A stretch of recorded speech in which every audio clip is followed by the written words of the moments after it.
হরি ওম নমঃ শিবায়।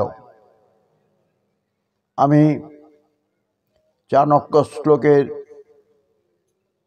আর একটা মহামূল্যবান উপদেশের কথা আপনাদের স্মরণ করে দিতে চাই।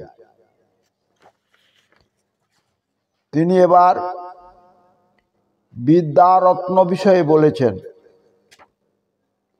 কি বলেছেন? জ্ঞাতি ভি বন্টতে নৈব চৌরে নাপি ন নিয়তে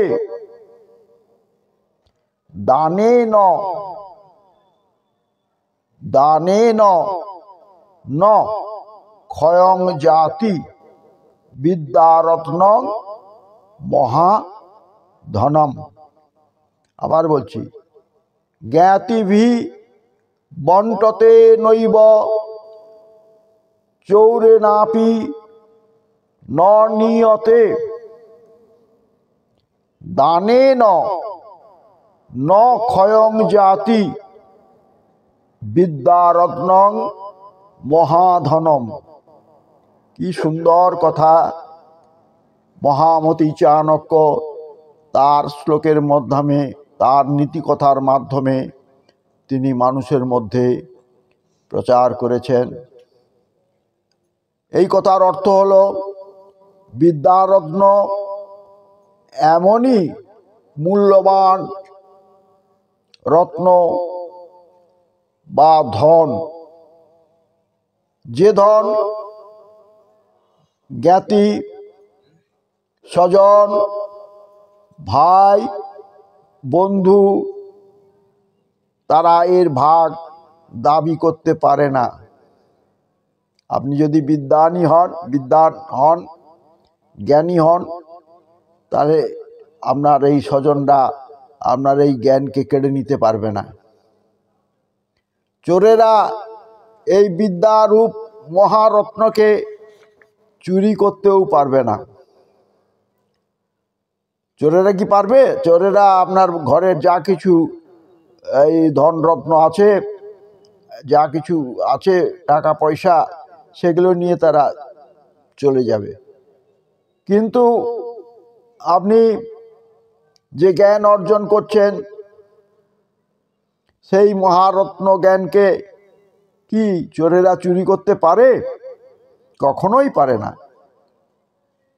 এবং দানে ন ক্ষয়ং জাতি, দানের দ্বারাও এই মহাবিদ্যাকে কখনো ক্ষয় হতে হয় না, অর্থাৎ ক্ষয়প্রাপ্ত হয় না।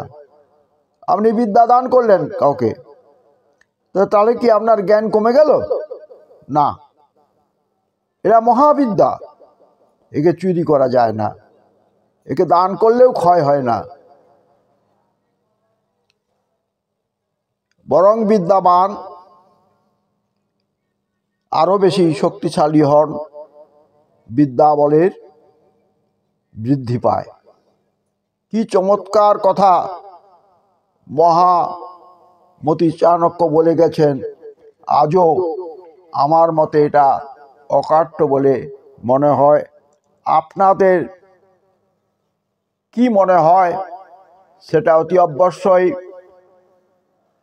সাবস্ক্রাইব, শেয়ার, লাইক এবং কমেন্টের মাধ্যমে আপনারা অতি অবশ্যই জানাবেন। আমি আপনাদের এই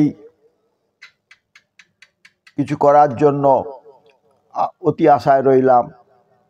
হরি ওম নমঃ শিবায়। ক্রমে ক্রমে আমি, যদি আপনারা পছন্দ করেন, তাহলে আমি এই মহামূল্যবান চাণক্যের শ্লোক বা নীতিগুলো আপনাদের কাছে পরপর তুলে ধরব। আপনারা সবই জানেন, আপনারা তো আমার থেকে অনেক বেশি জ্ঞানী, বিদ্বান। তথাপি আমি একালে ধ্বংস হয়ে যাচ্ছে বলেই আমি স্মরণ করে দেওয়ার জন্য বলছি। নমস্কার। হরি ওম নমঃ শিবায়। পরবর্তীকালে আরও কিছু মহামূল্যবান এই চাণক্য শ্লোকের কথা আমি আপনাদের কাছে তুলে ধরব। যদি ভুল ত্রুটি হয়ে থাকে মাফ করবেন।